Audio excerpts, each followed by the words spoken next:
Assalamualaikum warahmatullahi wabarakatuh. Pendidikan adalah fondasi utama untuk membangun peradaban. Namun, belakangan ini, dunia pendidikan tidak hanya dihadapkan pada tantangan akademis, tetapi juga pada krisis adab dan moral.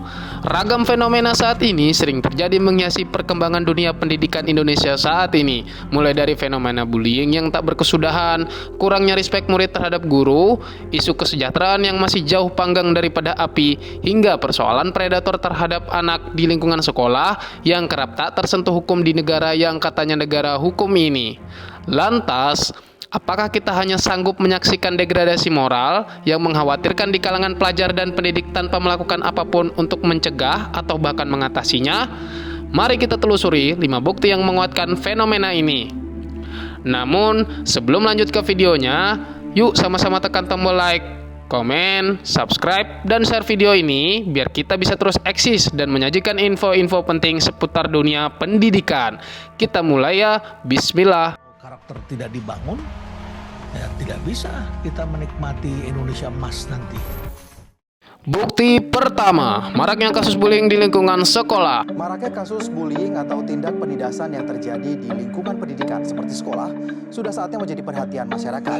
Bullying sangat meresahkan banyak pihak seperti orang tua dan juga... Amarah kedua orang tua korban berinisial K tak terbendung setelah mengetahui Bullying, mendengar kosakatanya saja rasanya sudah membuat sebagian orang muak.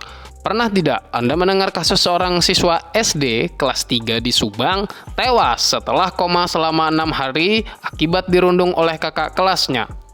Senada dengan itu, menurut data dari KPAI atau Komisi Perlindungan Anak Indonesia, pada tahun 2022 saja terdapat lebih dari 2.000 kasus bullying yang dilaporkan di sekolah-sekolah Indonesia. Bullying tidak hanya merusak mental korban, tetapi juga menunjukkan rendahnya empati dan adab di kalangan pelajar. Teori moral development dari Lawrence Kohlberg menyatakan bahwa perkembangan moral seseorang seharusnya mencapai tahap post-konvensional, di mana mereka memahami pentingnya keadilan dan hak asasi manusia. Namun, fakta di lapangan menunjukkan bahwa banyak pelajar masih terjebak dalam tahap pre-konvensional, di mana mereka hanya memikirkan kepentingannya sendiri.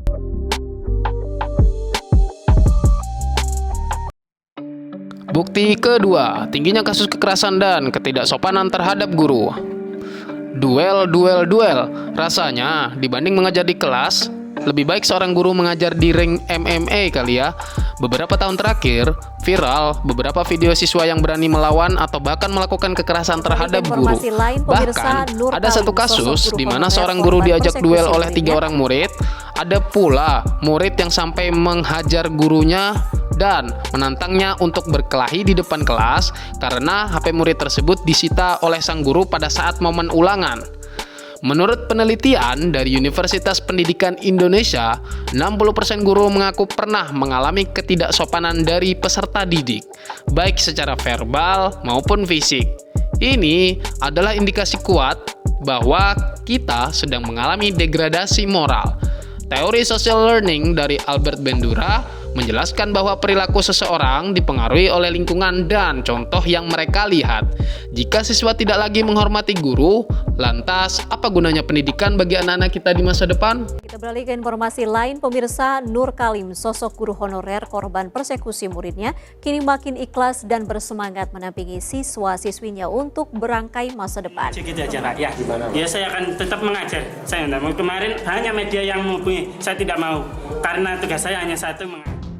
Bukti ketiga, pengaruh negatif media sosial dan konten yang tidak mendidik.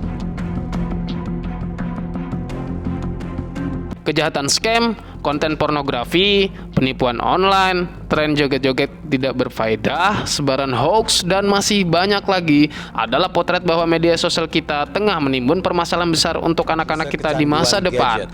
Media sosial seharusnya menjadi sarana belajar, tetapi justru sering disalahgunakan. Banyak konten yang mempromosikan gaya hidup hedonis, kekerasan, dan ketidaksopanan.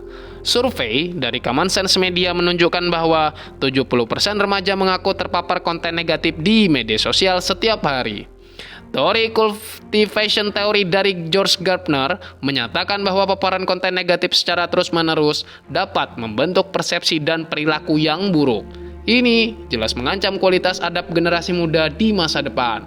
Lantas, jika sudah seburuk itu, apakah guru hanya perlu joget-joget saja di kelas bersama anak murid atau live sambil mengajar di kelas? Bukti keempat, meningkatnya kasus kecurangan Indonesia akademik. menangguhkan kelulusan Dr. Menteri Energi dan Sumber Daya Mineral Bahlil Lahadalia setelah menetapkan penangguhan. Saat ini tengah ramai isu disertasi bodong yang digarap oleh salah satu menteri kabinet presiden kita saat ini. Kabarnya, gelar yang sudah didapat akan terancam dicabut apabila si oknum tidak mengerjakan ulang disertasinya. Menyontek, plagiarisme, dan manipulasi nilai seolah menjadi hal yang biasa. Data dari Kemendikbud menunjukkan bahwa 40% siswa mengaku pernah menyontek selama ujian. Ini bukan hanya masalah akademis, tetapi juga mencerminkan lemahnya integritas dan kejujuran. Teori moral disengagement dari Albert Bandura menjelaskan bahwa seseorang bisa melepas diri dari tanggung jawab moral dengan membenarkan tindakan-tindakan yang tidak etis. Jika ini terus dibiarkan, apa jadinya masa depan pendidikan kita?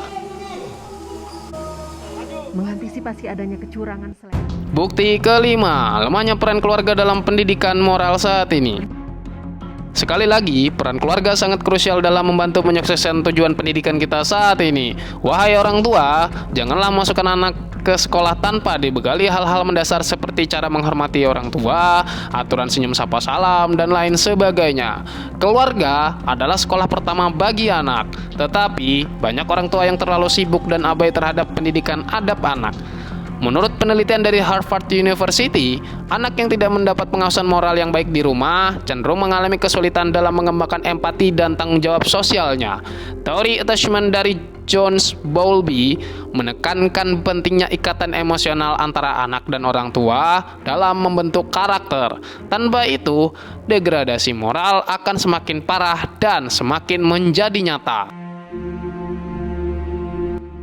Lalu, apa yang bisa kita lakukan? Pertama, pendidikan adab dan moral harus menjadi prioritas, baik di sekolah maupun di rumah.